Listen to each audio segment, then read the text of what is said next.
Sibling rivalry shaped my journey in understanding behavior and parenting. That pretty much shaped my life, whether it was true or not. Children, if you had more than one child, you were going to deal with sibling rivalry until you're 90, or forever. That begs the question: is are you the only girl, and how many siblings are you, and what's your?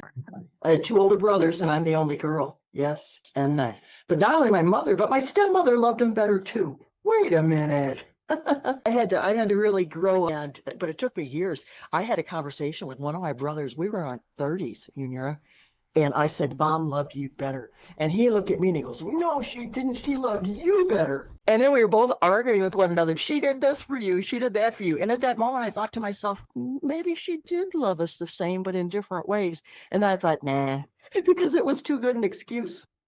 I like that because I think this my daughter has to listen to. He always thinks that I prefer my son better over her, but it's not true. We love each other, everybody the same. Only we showed affection in different ways.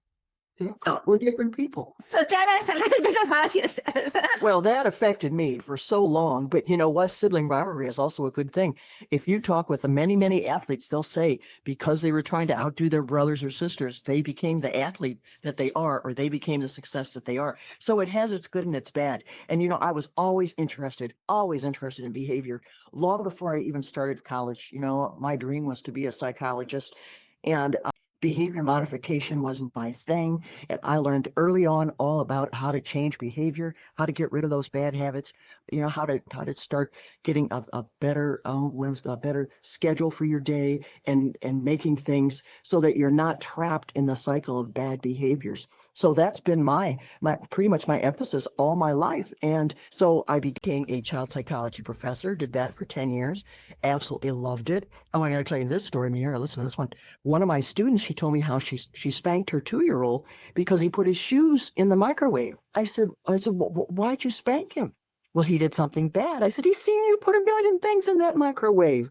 He was imitating you, and he got a spanking. So now I'm going to talk about parenting a little bit. You know what? A lot of times we punish our children and give them trouble when what they really need is explanations. And they're really, you know, who makes mistakes? People who do things. Who makes the most mistakes? People who do new things. Right. I like that. So let's go back to the first episode of when you got very much interested in behavior.